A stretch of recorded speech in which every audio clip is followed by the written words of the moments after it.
So, closer play on the first day. England winning the toss, 216 for 9.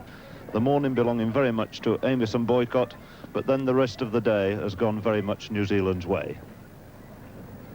This pair came together with total at 191.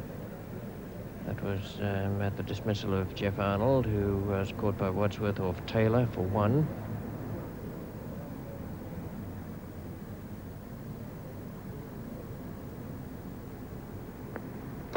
A lovely shot. Beautiful stroke by Alan Knott. Perfectly timed. And the ball skimming away over the grass just in front of the scoreboard. And that establishes a new 10th wicket record for England in test matches against New Zealand.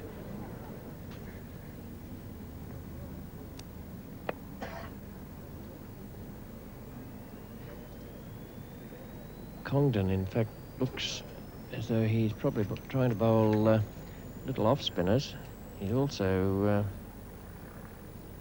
calling umpire Rhodes' attention to the fact that he's going down the line of the leg stump and is in fact being asked to keep out a little further.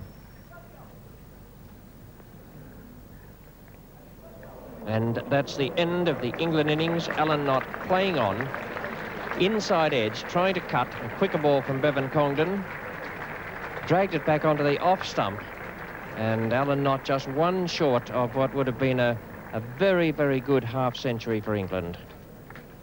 So the England innings now ends at 250. Alan Knott bowled Congdon 49. Norman Gifford, his highest score in Test cricket, not out 25. A lot of heavy cloud coming over Trent Bridge, and one wonders with this sort of atmosphere whether it's going to help the England swing bowlers to move it a little bit in the air.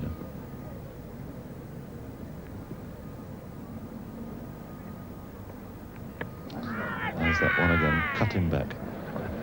Doing too much, going to miss leg stump, I rather think.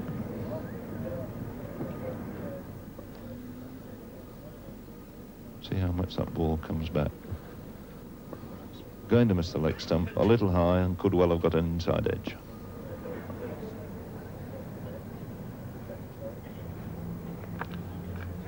Well played there by Turner. Boycott in the covers, 1 run.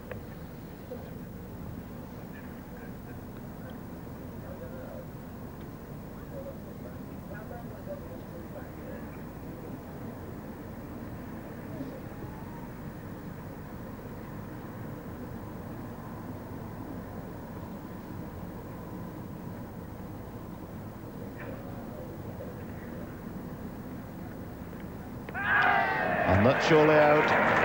John Parker not even looking to see what the umpire's decision was, immediately on his way. Well, an unfortunate way to get out. It wasn't a very good ball, wide down the leg side. Alan Knott and Norman Gifford resuming at 216 for 9 this morning, and a very useful last wicket partnership, which was in fact a new record for the 10th wicket against New Zealand. We'll come back to that. Here's Tony Greig, and he's caught out by Rope. What a scout for Tony Greig. Glenn Turner is gone. Tony Greig, 2 wickets then, both wickets to fall. Roop, in his first test match in England, picking up a nice low catch at second slip. Brian Hastings, the man coming in at number 4, is a solid player. There's nothing brilliant about him, but he's had plenty of experience in test matches. An ideal man to come in round about number 4.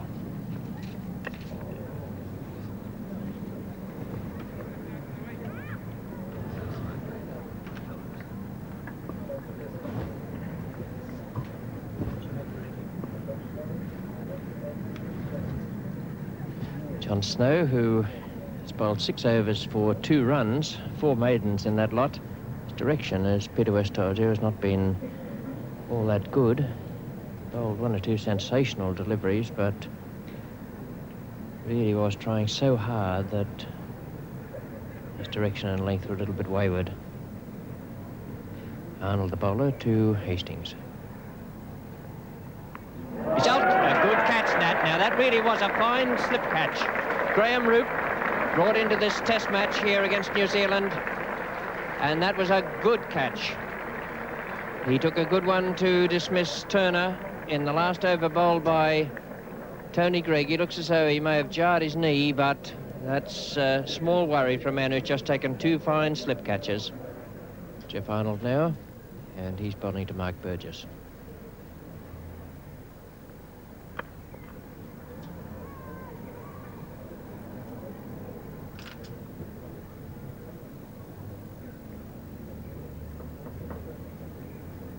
Jeff Arnold, who bowled so well against the Australians last year. Moves the ball both in the air and off the seam, and he's quite a problem for a young player coming in, a player such as Mark Burgess. He's batting at the Radcliffe Road end. Arnold bowling from the Pavilion end. And that's good bowling again. And what a tremendous performance by England in this little session after lunch. 34 for 4 now, New Zealand. That ball leaving the right-hander. It swung late, kept on going, and look at the joy on the face of Alan Knott, who has picked up that catch for Jeff Arnold. 44 for 4 now. Congdon is on 8, Pollard 4, and it's Congdon facing Tony Greig.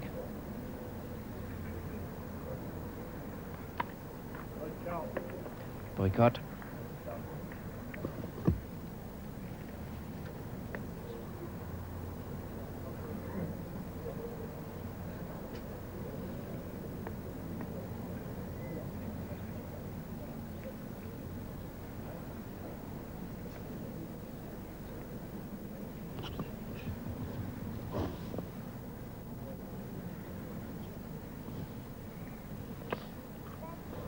Tony Greig, and it must be close. If he hits the stumps, that must be out. My word, that's a good piece of cricket by Greig. Pollard pushing away on the onside, and Greig coming across very quickly. And Congdon never able to get in, although he was, I think, perhaps impeded on the way down. So now there are 3 slips in a gully and a short forward square. Tony Greig, and he's going to bowl to Ken Wadsworth.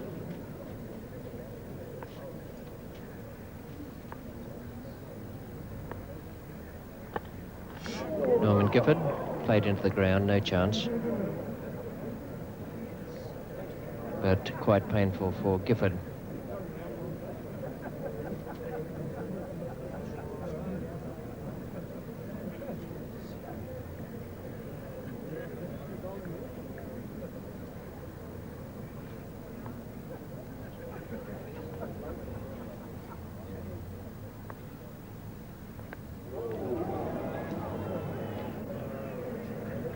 Ball bouncing short there of Mr. Fieldsman.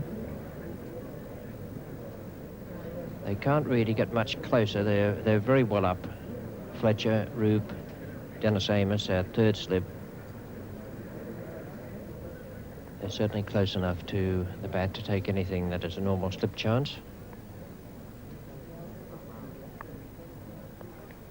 And what a good piece of bowling that was, and Wadsworth's been given out by umpire Constant.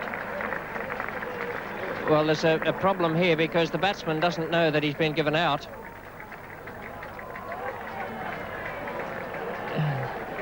And is indicating that it almost cut him in 2. And it's the 6th New Zealand wicket to go down.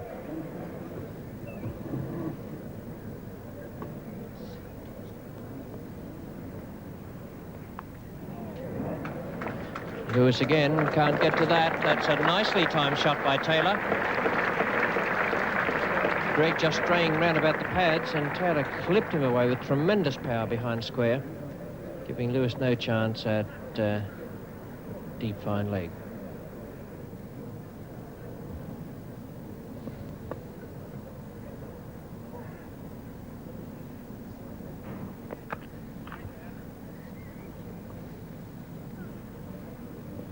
See Boycott over there now has moved round into a more wide, orthodox mid-off position. For Taylor, he's had to push Dennis Amos into the covers to try and plug that gap. that Taylor has been finding fairly consistently since he's been out there. So it's 3 slips of gully, a cover point now under mid-off.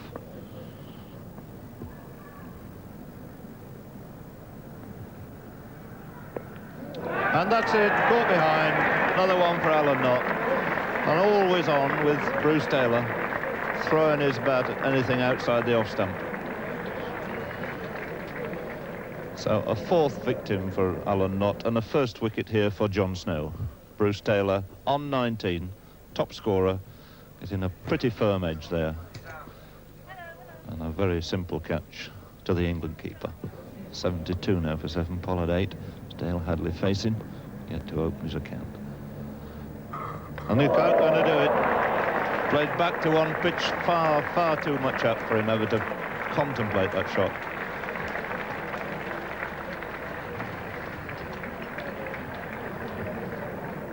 So Hadley out for a 0, following Burgess out for 0, and Wadsworth out for 0. Another New Zealand wicket down, the 8th one going down with a total on 72. Another sharp and quick success for John Snow. It's Dale Hadley on his way back now without scoring. So now in his 9th over, figures of 2 for 9, quickly taking the wickets of Taylor and D. Hadley.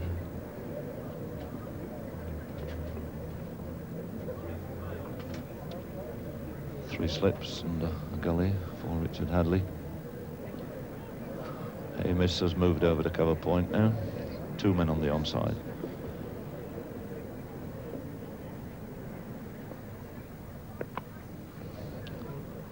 Getting a pretty useful one first ball. John Snow, who's extremely wayward in his first spell with a new ball, has immediately dropped on a much better length and line.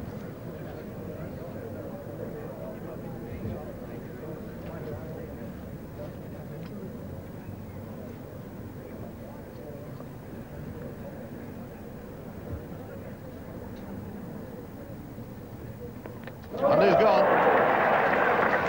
So John Snow going through the Hadleys here like a dose of salts.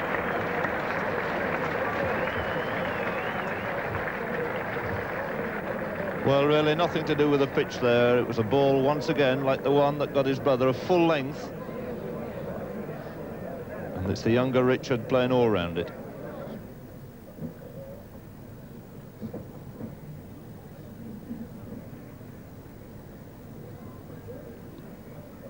So a big burly man, this, built more like an all-black rugby forward, 6 feet 5 in height, but even so his first movement is in the opposite direction.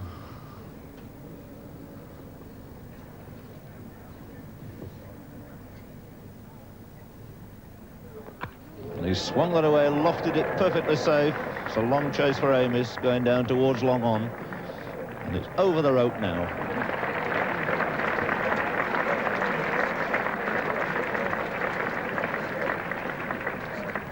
Well, it's taken the number 11 batsman to produce only the 2nd boundary of this innings.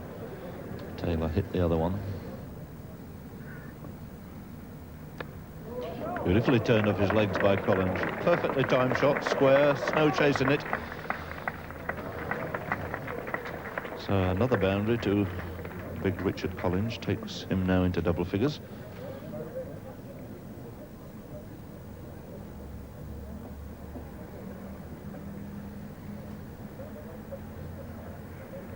Well, that's it. It's all over. Tony Greig picking up the last wicket. Clean bowling, big Richard Collins. Collins bowled by Tony Greig for 17.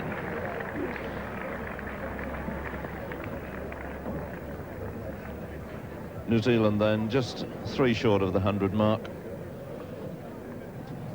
So it's Geoffrey Boycott to receive, and it's still cloud cover high above, which means that these conditions should continue and batting could be still quite a difficult matter. Collins to Boycott. With a loosener, quite a slow one. Vic Pollard in front of the wicket there at cover point.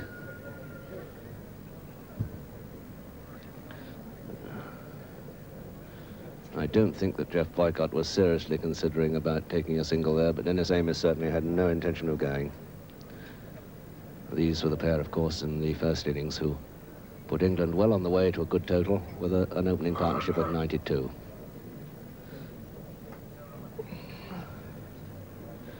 Field, 2 slips, Gully just out of this picture.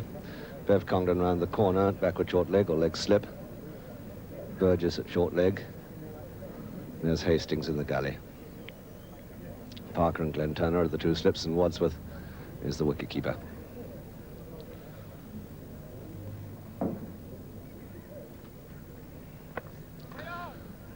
Nice looking shot and a misfield there, not in a rough patch either.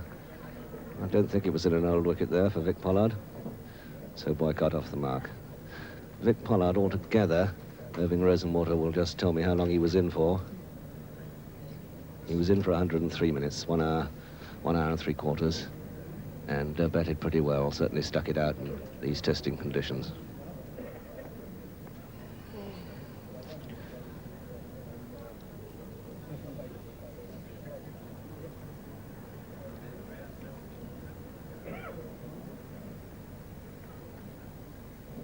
Amos now facing Collins.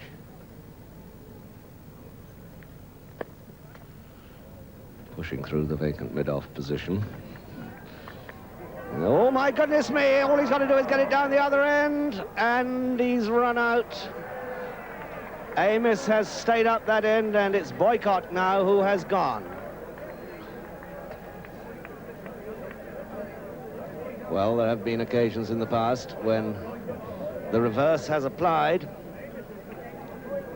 when Boycott himself calling for an improbable single or another run has just kept going. But that's a sad start to the English innings.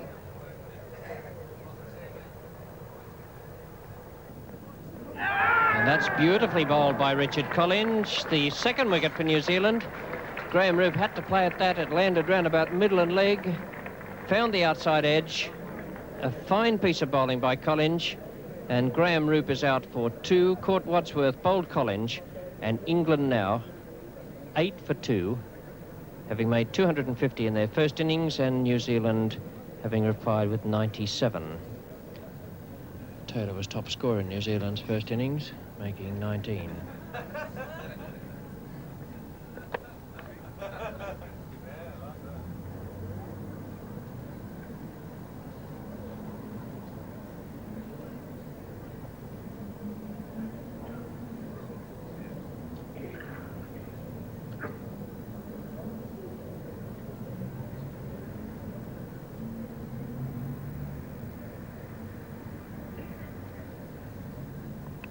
That's out, and Taylor has broken through. In fact, good work there by Congdon, bringing Taylor on, and Taylor doing the trick by getting rid of Lewis again. Lewis playing well away from his body outside off stump, and giving Taylor his first success of the England 2nd innings.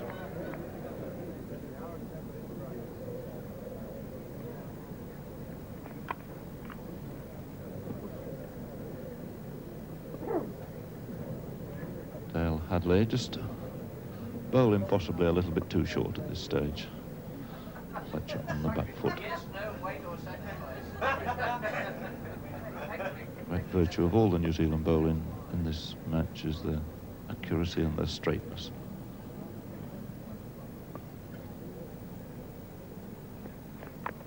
And that's it, inside edge. So the end of Fletcher and England 24 for 4. Shade unlucky, inside edge. Once again, beaten by the variable pace and bounce of this wicket.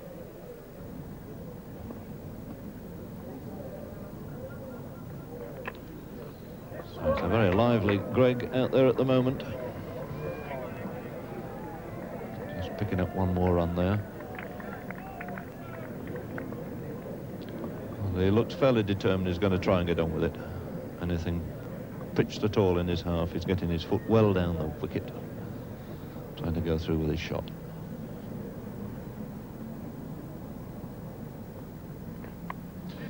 Beautiful late cut there by Amos, well on top of it, chopped it away to third man, a single, brings up the 50 for England. So they're in a very happy position, really, with a lead of 153 on the first innings. That's now been made into an overall lead of 203.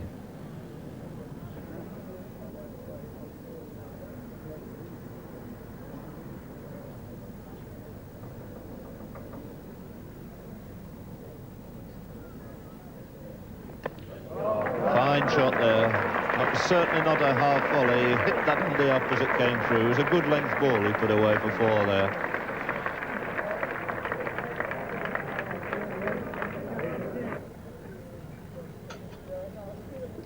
That's the situation then. England 72 for 4 in their second innings at the conclusion of a day where New Zealand had a tremendous chance for victory in this first test match at Trent Bridge. Foiled in the end by Tony GREIG. Fine bowling, good fielding, and finishing the day with 33 not out.